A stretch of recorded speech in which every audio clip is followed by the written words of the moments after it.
menurut Hazrat Inayat Khan, jalan paling tentram mengenal Allah atau mengenal Tuhan itu dengan jalan musik para kanca. Jadi pikiran kita hanya sibuk menangkap kesan-kesan seperti itu para kanca. Si Hazrat Inayat Khan itu mencontohkannya dengan pengetahuan gitu, dengan pengetahuan dalam hal ini bahwa Tuhan itu sifatnya esa gitu. Esa itu satu. Lalu ketika ilmu itu masuk ke dalam pikiran gitu, maka akan ada idea berupa angka satu gitu. Dan pikiran itu akan auto bekerja para kanca, akan auto bekerja mencari sesuatu yang satu. Apa ya yang satu, apa ya, itulah karakter pikiran itu seperti itu.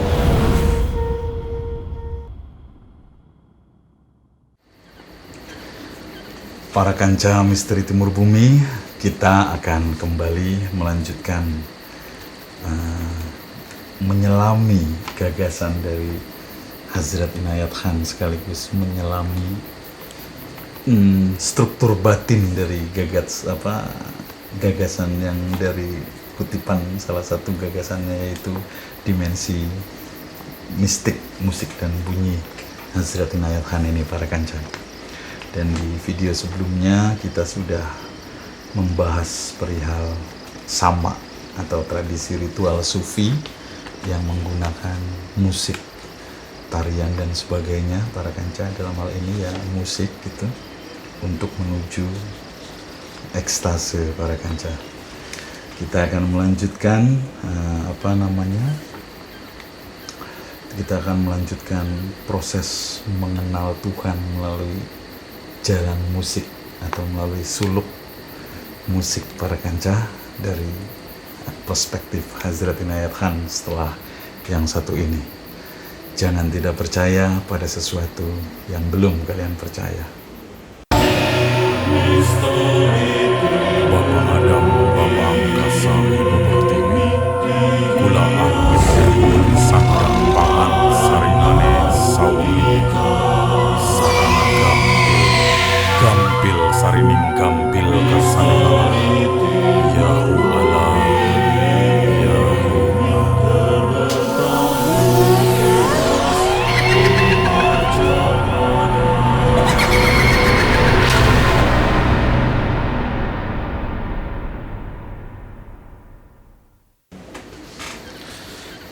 Menurut Hazrat Inayat Khan, pintu menuju mengenali Tuhan itu banyak jalannya para kanca. Dan ada yang melalui pengetahuan, dalam hal ini ilmu.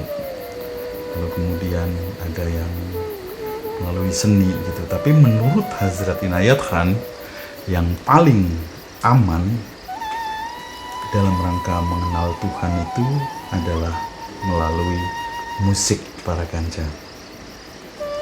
Kenapa Hazrat Inayat Khan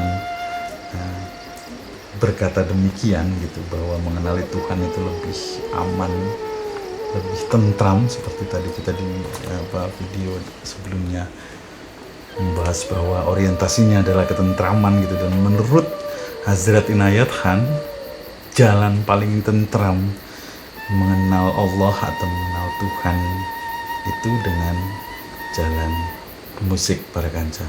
Kenapa? Karena musik itu akan terbebas dari yang namanya bentuk pemikiran. Jadi yang ditangkap oleh musik itu adalah kesan para kanca.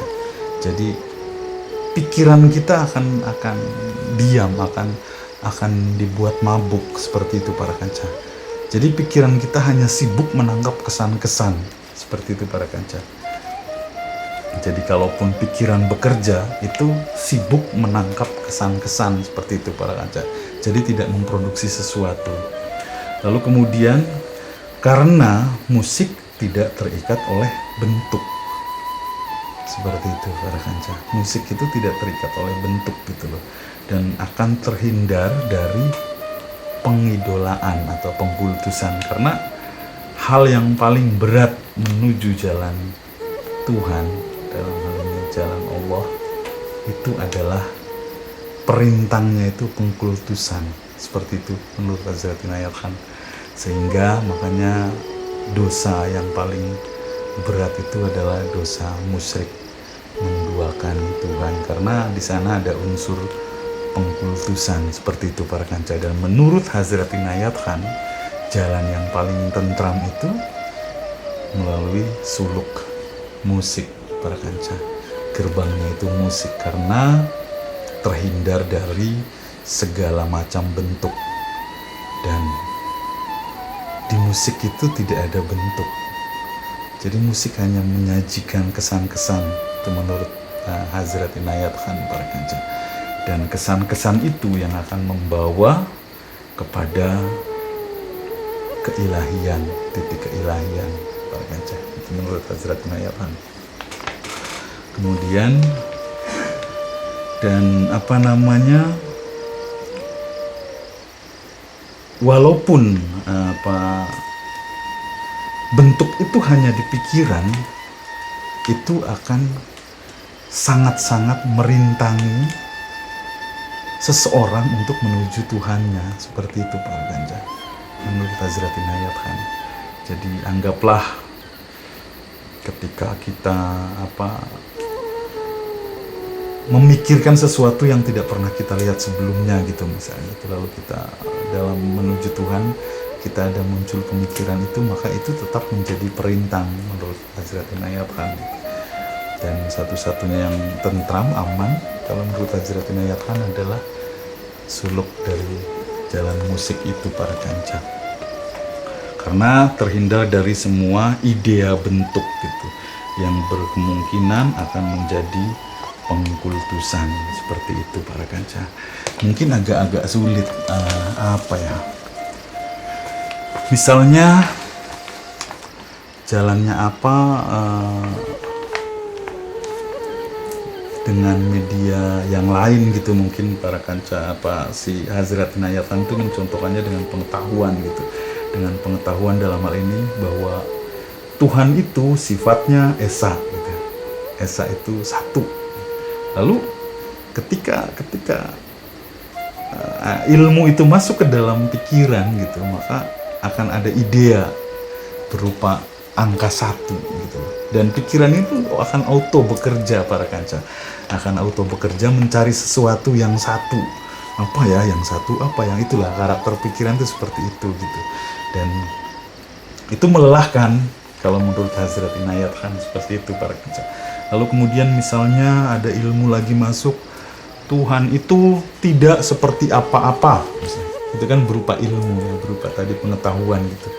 Tidak seperti apa-apa tuh apa ya? Nah, pikiran itu akan selalu merespon demikian gitu, auto para kanca. Jadi pikiran itu akan selalu mencari, akan selalu bunyi, akan selalu itu. Dan itu ketika pikiran belum menemukan apa yang dicarinya, maka pikiran itu akan terus mencari para kanca sampai dia terpuaskan. Nah, menurut Hazrat Inayat Khan, ketika pikiran menemukan sesuatu dan pikiran itu terpuaskan dan itu dianggap sebagai Tuhan, itu adalah perintah para kanca. Nah, makanya menurut Hazrat Inayat Khan, jalan yang paling aman adalah musik, karena pikiran akan dibuat mabuk, seperti itu para kanca. Pikiran itu akan dibuat mabuk dan hanya akan menangkap kesan-kesan, puzzle kesan gitu. Jadi artinya pikiran akan lelah. Pikiran itu akan lelah ketika menangkap puzzle kesan yang dia tidak mengerti. Ketika pikiran lelah menangkap puzzle kesan yang dia tidak mengerti, maka akan melepaskan segala sesuatu yang masuk melalui pintunya, dalam hal ini pikiran para kanca. Seperti itu. Dan dengan musiklah ekstase itu terjadi para kanca. Dengan musiklah titik-titik lelahnya pikiran itu terjadi, seperti itu. Atau misalnya dengan ada ilmu lagi yang membahas bahwasannya kalau kita ini Tuhan itu bermahkota misalnya. maka pikiran itu akan menangkap ide itu para kanca. Itu sudah sangat dipastikan gitu. Misalnya kalau kita mau mencoba menstimulasi pikiran kita bisa lakukan latihan gitu para kanca. Artinya misalnya kita mengucapkan kata kotak, walaupun kita tidak bermaksud menggambarkan kotak itu seperti apa, tapi pikiran tuh udah langsung auto ada gambar di sana.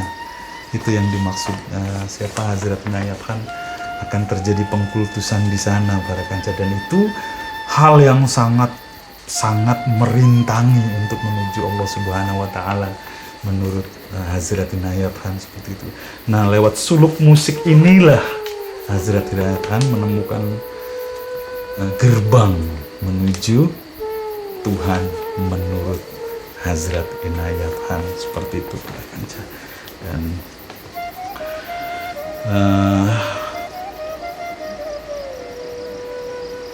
para sufi di era itu atau para pelaku jalan tasawuf di era itu, suluk ini sangat kalau dibilang laku keras lah gitu, sangat laku keras, sehingga konon dari suluk ini bermunculan tarekat-tarekat baru gitu para kanca.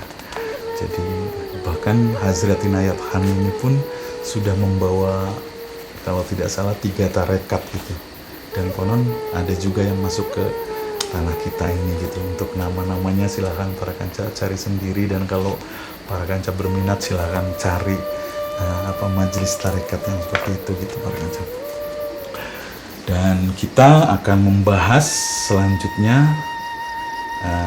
musik sebagai pondasi keadaan para kanca. Jadi musik ini menurut Hazrat Inayat Khan itu adalah pondasi dari keadaan, dari sesuatu yang ada ini gitu. Apapun itu pondasinya adalah musik, baik di manusia maupun di semesta. Itu menurut Hazrat Inayat Khan para kanca, dan kita akan membahas kenapa Hazrat Inayat Khan punya gagasan bahwa musik adalah pondasi manusia dan semesta. Kita akan membahasnya di video-video yang akan datang para kanca. Terima kasih para kanca yang sudah menyimak videonya dari awal sampai akhir, dan terima kasih juga yang sudah subscribe, dan yang belum subscribe silahkan subscribe para kanca. Tinggal klik subscribe-nya, dan itu gratis, dan itu akan membantu kita semangat dalam membuat konten-konten yang lain para kanca. Dan kita akan membahas tadi bahwa musik adalah pondasi atau alas dari lahirnya ada para kanca menurut Hazrat Inayat Khan. Akhir kata dari kami, misteri Timur Bumi, jangan tidak percaya pada sesuatu yang belum kalian percaya.